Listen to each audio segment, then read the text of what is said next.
Nesse vídeo, contaremos todos os detalhes da morte da princesa Maria Amélia de Bragança, filha única da imperatriz Dona Amélia de Leuchtenberg e do imperador Dom Pedro I do Brasil. No início do outono de 1851, Dona Amélia de Leuchtenberg e sua filha única, a princesa Maria Amélia, seguiram, como de costume, para um sítio localizado em Caxias, em Portugal, onde todos os anos mãe e filha tomavam banho de mar. Depois de um passeio tão divertido, a jovem princesa, na época com 19 anos, foi acometida por uma febre intermitente, que a deixou muito abatida, mas que conseguiu se recuperar rapidamente. Alguns meses depois, houve um pequeno surto de moléstias pulmonares nas redondezas do Paço das Janelas Verdes, vitimando algumas pessoas. Nessa época, a princesa Flor foi atacada por uma febre escarlatina, seguida por uma violenta inflamação da garganta. Algum tempo depois, chegou no Paço das Necessidades uma alarmante notícia de que a princesa estava gravemente enferma e que tinha pedido no dia 2 de julho os sacramentos em viático. O perigo, entretanto, havia passado, mas os médicos aconselhavam que ela fosse passar o inverno na Ilha da Madeira. Passado um tempo, a princesa sentiu por 2 vezes, a primeira em casa e a segunda em um passeio no Paço das Necessidades, um resfriamento que a fez desmaiar. Em busca de ares melhores, os médicos aconselharam a mãe viúva que procurasse uma casa de campo, ao que lhe foi oferecido pelo proprietário uma bela casa situada no Calhariz de Benfica. Em uma carta enviada ao Brasil, a princesa Maria Amélia escreveu ao seu irmão preferido, o imperador Dom Pedro II. Meu querido mano Pedro, é com muita pena que soube que tinhas estado doente, e bem do coração agradeço a Deus o teu restabelecimento. Acho galante nós adoecermos no mesmo dia, tu com a febre biliosa e eu com a escarlatina, e estou bem contente de tu não teres ficado tanto tempo de cama do que eu, pois só no dia 22 da escarlatina é que me levantei pela primeira vez.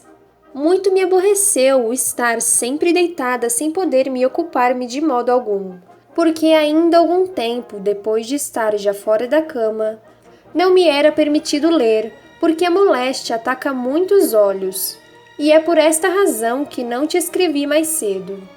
Agora estou outra vez boa, graças a Deus, só tenho ainda uma irritação na garganta.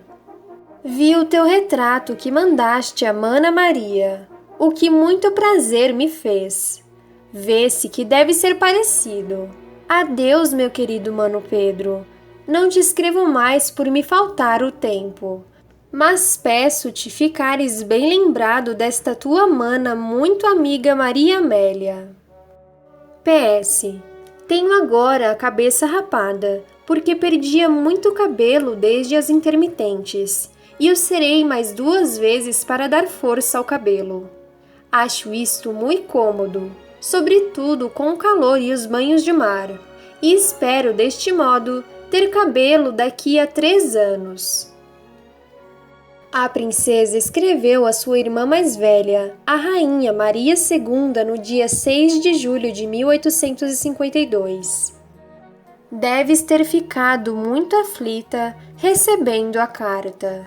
Estou viva ainda, graças a Deus, embora estivesse pronta a morrer, se tal fosse sua santa vontade. Pensei não ter senão poucas horas de vida.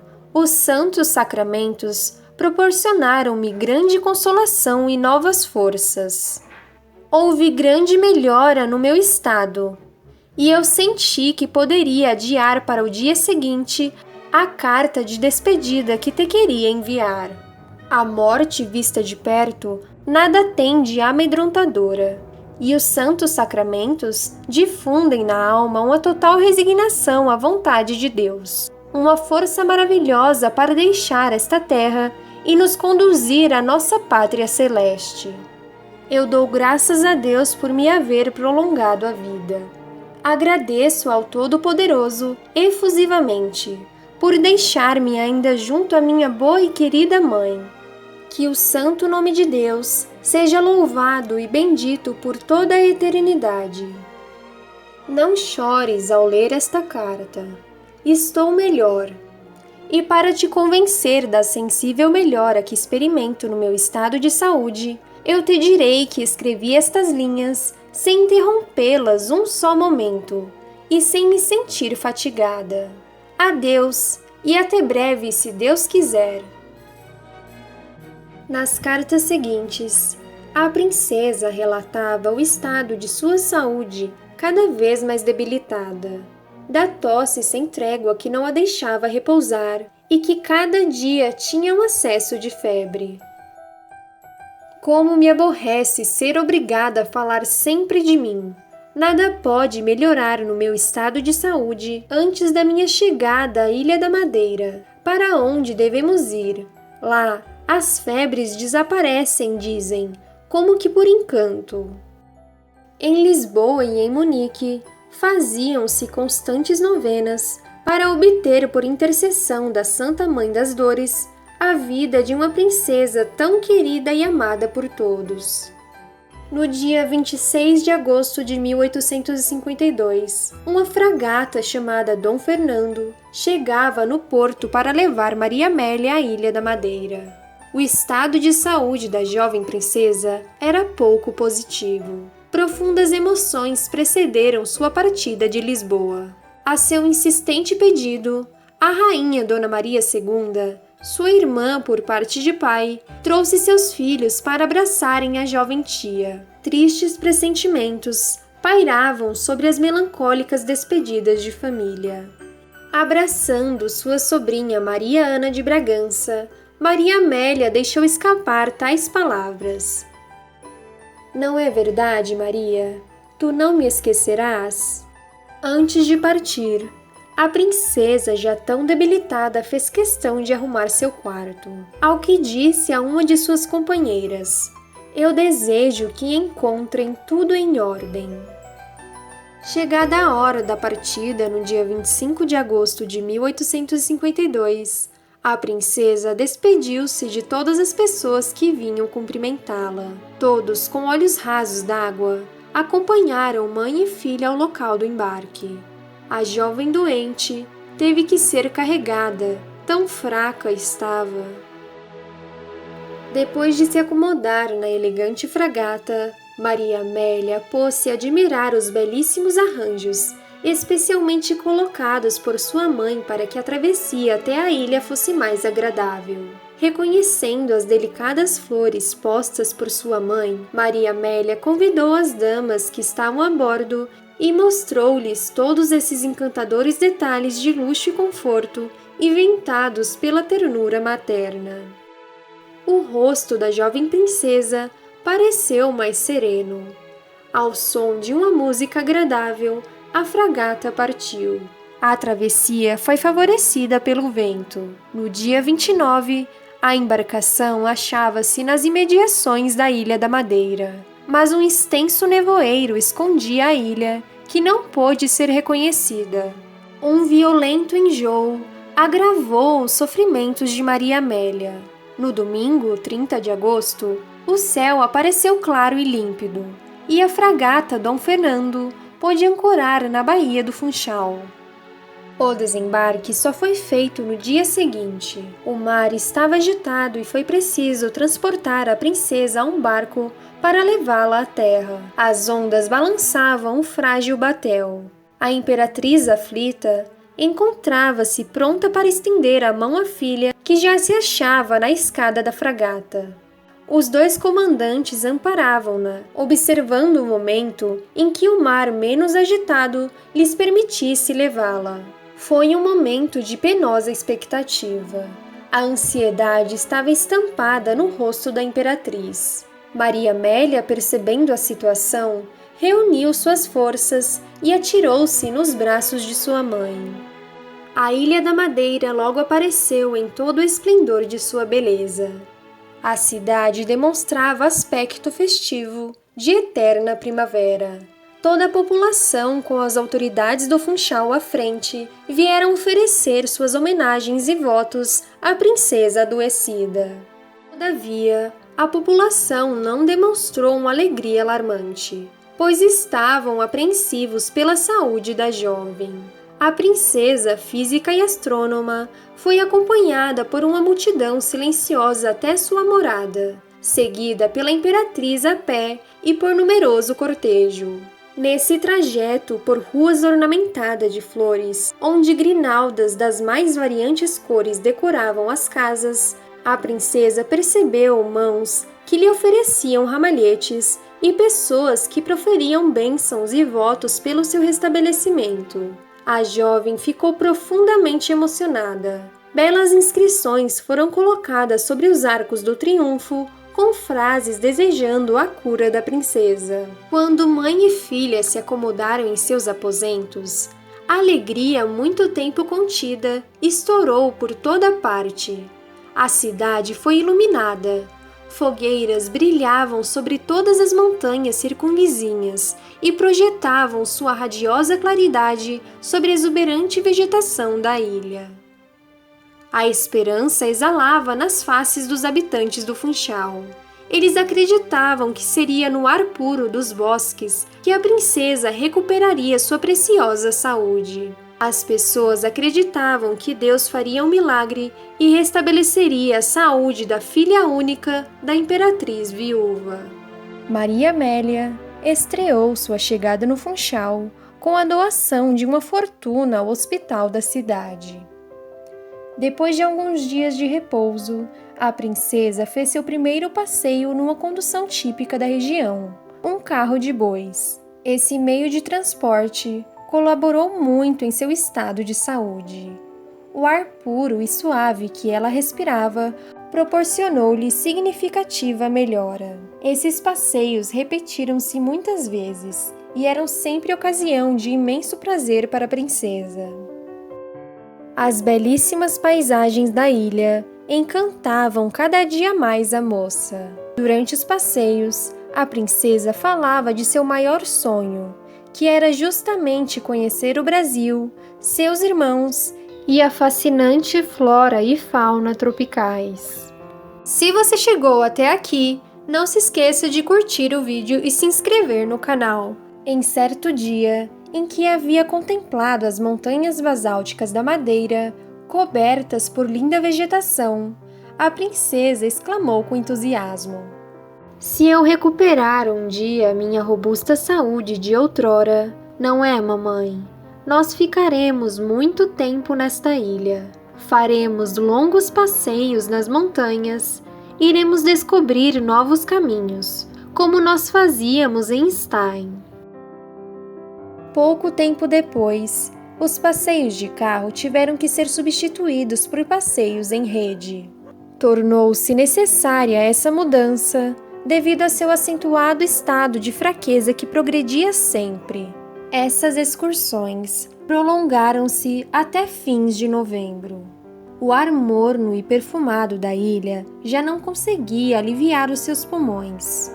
Acabava toda e qualquer esperança de cura. Seu organismo se enfraquecia, com exceção de sua grande inteligência e inalterável doçura. Quando terminavam os passeios, os carregadores deixavam a princesa no salão e Maria Amélia dizia gentis palavras de agradecimento. Esses homens simples, sabendo quanto a princesa apreciava flores, tinham sempre o cuidado de enfeitar a rede com os mais lindos ramalhetes. A princesa Maria Amélia passou a estudar botânica, hobby que talvez tenha sido influenciado por seu noivo, o arquiduque Maximiliano, que era um grande estudioso de ciências naturais. Para saber mais sobre essa trágica história de amor, assista ao vídeo. Uma triste história de amor, Maximiliano, Princesa Maria Amélia e Charlotte, parte 1. O novo passatempo lhe proporcionou longas horas de repouso, onde estudava a flora da Ilha da Madeira sem se esforçar fisicamente. No dia 27 de novembro de 1852, ela pediu aos empregados encarregados de levá-la a passeio na rede que prolongassem um pouco mais seu passeio. Indicou os lugares que desejava ver, as ruas que queria atravessar e pediu para passarem na orla da praia. Seu pedido foi atendido. A verdade era que Maria Amélia pressentiu que esse seria seu último passeio de rede. O quarto da princesa brasileira foi decorado de forma para deixá-lo mais agradável. Lindos pássaros foram colocados, pois ela apreciava o canto. Ouvindo-os, Maria Amélia esquecia de sua infeliz doença. A princesa interessava-se muito pelos produtos da Ilha da Madeira. Todos os dias, vendedores ambulantes vinham lhe oferecer objetos curiosos, como caixas de costura, pequenos cofres de diversos formatos, com inscrições de madeira em diferentes cores, tecidos finos e delicadamente trabalhados, pedestais para velas, porta-agulhas, alfinetes e outros artesanatos da ilha. Maria Amélia não deixava passar um dia sem comprar um desses objetos para presentear as pessoas de seu círculo ou para enviar a seus amigos distantes. Certo dia em que tinha comprado mais do que o necessário, a princesa disse tristemente: "Desde que estou aqui, eu me permito muitas fantasias. Não sei se isto é razoável." Maria Amélia, reconhecida por sua generosidade, tentava encorajar os vendedores ambulantes da Ilha da Madeira. A doença dos pulmões que consumia sua vida havia feito progressos fatais. A cada dia ela perdia peso. Suas atividades se tornavam mais limitadas e restritas. Quando chegou ao Funchal, o médico lhe havia permitido 1 hora e 15 minutos por dia para dedicar-se ao piano de que ela gostava tanto. Não para executar brilhantes peças como antes, mas para improvisar alguma doce melodia ou para combinar alguns acordes melancólicos. Passado algum tempo, o médico achou melhor retirar o piano da rotina da princesa. O pincel e o lápis que Maria Amélia manejava com tanta habilidade e cujo desempenho tinha ocupado uma grande parte de seu tempo foram proibidos. A leitura tornou-se cansativa. As cartas que escrevia eram interrompidas por angustiantes crises de tosse. O mal crescia a cada dia e Maria Amélia emagreceu muito. De seus dedos afilados caíam sucessivamente os anéis que usava em lembrança das pessoas que amava, passando a usar apenas um anel. A paciência e resignação da moça jamais se abalaram. Nada alterava sua serenidade, a não ser as lágrimas de sua querida mãe, ao que dizia: "Pobre, pobre mamãe, eu desejava viver para você. Mas creio que Deus não me quer deixar muito tempo aqui." Desde o princípio, Maria Amélia não teve nenhuma ilusão sobre a gravidade de sua doença. Ela passava longas horas do dia meditando e orando a Deus. No dia 8 de dezembro, após o término de uma novena, a imperatriz viúva, visivelmente comovida pelo ato religioso, jogou-se nos braços da filha, dizendo: "Deus me concederá, eu espero, o que lhe pedi com tanto fervor. Você se restabelecerá." A jovem doente olhou para sua mãe e disse: "Eu gostaria bem que assim fosse. Eu vos amo tanto." Depois, enxugando as lágrimas de sua mãe, acrescentou: "Não falemos em assunto tão triste. Isso me faz sofrer muito." Na véspera de Natal, conforme o costume alemão, a princesa fez a distribuição dos presentes. Com a voz fraca e trêmula, dizia a cada um palavras sinceras e amáveis. Todos pressentiam um adeus em seu discurso. Em fins de dezembro, Maria Amélia escreveu ao seu irmão, o imperador do Brasil, a rainha de Portugal e as suas outras irmãs, Princesa Januária e Princesa Francisca. Também escreveu à Princesa da Suécia e a muitas outras damas. Por essa época, a princesa ditou suas últimas vontades, deixava lembranças a todas as pessoas que lhe eram queridas ou a quem queria recompensar por serviços que lhe haviam prestado. Pedia à sua mãe que distribuísse com os pobres todo o dinheiro que lhe sobrasse em caixa. Também pediu que seus restos mortais fossem enviados a Lisboa e depositados ao lado do túmulo de seu pai, o imperador Dom Pedro I do Brasil. O ano de 1853 iniciou com uma triste mudança.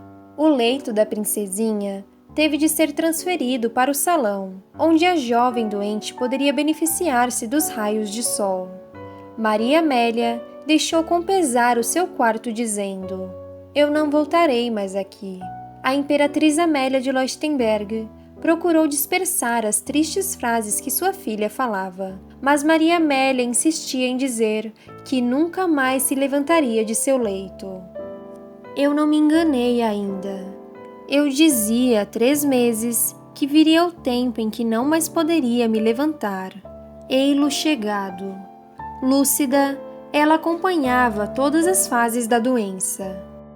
Poucos dias após a mudança para o salão, reclamou com o médico: "Minhas forças diminuem de dia para dia. Eu o sinto. Estamos chegando ao princípio do fim. Depois que mudei para o salão, minha doença vai progredindo." Temendo ter dito ao médico palavras agressivas que poderiam deixá-lo preocupado, logo a princesa acrescentou: "Não foi a mudança de quarto que me fez mal. Oh, não, é a doença que faz rápidos progressos." Todas as vezes que passava mal, a princesa elogiava os cuidados apressados do médico. No dia 20 de janeiro, recebeu uma carta muito afetuosa de sua irmã, a rainha Maria II de Portugal. Terminada a leitura da carta, Maria Amélia disse: "Minha irmã Maria me quer muito bem. Eu também a amo ternamente." A 27 de janeiro, Maria Amélia recebeu os santos sacramentos. Em meio aos enormes sofrimentos, sua paciência não se abalava. As noites eram muito agitadas. A enferma não conseguia repousar nem dormir um instante sequer. Sua aparência nada saudável era marcada por sua pele pálida e olheiras profundas. No dia 3 de fevereiro, escolheu uma caixa de costura, embrulhou-a e escreveu em cima a lápis: "Para minha prima Eugênia da Suécia." Foram as últimas palavras que a princesa Flor escreveu. Maria Amélia passou mal o dia todo. À meia-noite, o médico declarou que a princesa estava em seus últimos momentos e que era tempo de receber a extrema-unção. A imperatriz, revestida da sublime coragem que só Deus lhe poderia dar, e conforme a promessa feita à filha, anunciou-lhe a sentença do médico. A enferma escutou essas palavras com firmeza de ânimo e pediu para se confessar. No momento em que a imperatriz se afastava do leito para falar com o vigário-geral, confessor da princesa que se achava ali perto, Maria Amélia disse à sua camareira que chorava muito: "Não chores. Seja feita a vontade de Deus. Que Ele venha em meu auxílio na minha última hora. Que Ele console minha pobre mãe." Durante a confissão, ela teve várias e terríveis sufocações, seguidas por secreções de sangue. O vigário-geral estava visivelmente comovido com a confissão tão humilde daquela princesa. Maria Amélia pediu perdão à sua mãe dos aborrecimentos que lhe poderia ter dado. "Você me perdoa assim, mamãe?" dizia frequentemente com irreprimível emoção. A imperatriz, banhada em lágrimas, assegurava o seu perdão à filha querida, que tinha sido o consolo, a alegria e verdadeiro amor de sua vida. A jovem doente pediu à sua querida mãe que transmitisse suas despedidas a todos os membros da família. Ela pediu à senhora Z, sua querida ama, desculpas pelos pequenos desgostos que poderia ter lhe causado na infância, e agradeceu a esta amiga tão digna a sua constante dedicação. A princesa falou palavras carinhosas a todos. Despediu-se das damas da casa imperial, agradeceu aos médicos os cuidados que lhe haviam dispensado e disse à sua dama de companhia, em alemão apertando-lhe as mãos: Ich danke dir. Eu te agradeço. Recebeu a extrema unção a 1h da madrugada do dia 4 de fevereiro de 1853. A jovem princesa quis que o viático lhe fosse administrado imediatamente depois da comunhão do padre. Os preparativos da cerimônia prolongaram-se e a princesa, ansiosa, dizia repetidas vezes: contanto que Deus me conceda tempo para comungar ainda. Ela recebeu o viático às 3h da madrugada.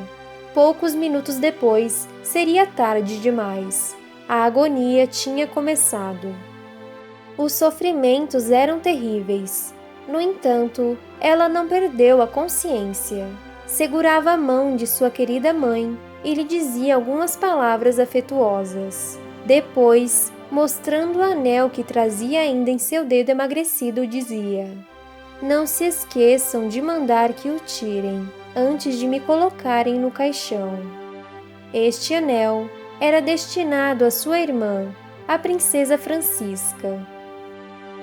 Às 3h45 da madrugada sobreveio uma nova crise seguida por uma melhora aparente.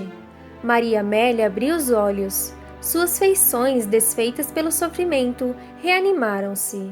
A respiração tornou-se mais fácil. A imperatriz acreditou que Deus havia operado um milagre e que sua filha lhe seria restituída. Estás me vendo? Estás me ouvindo?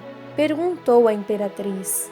A jovem fez um sinal afirmativo, mas logo a esperança desapareceu.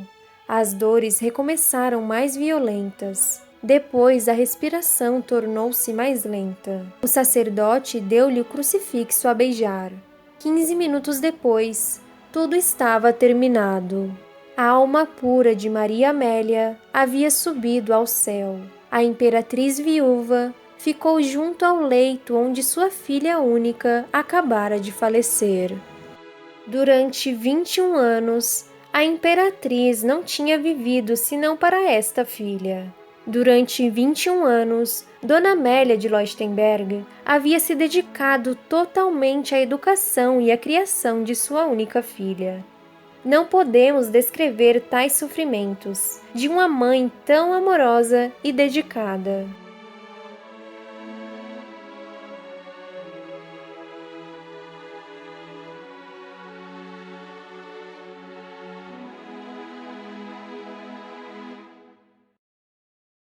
Valorize a história e compartilhe esse vídeo com seus amigos.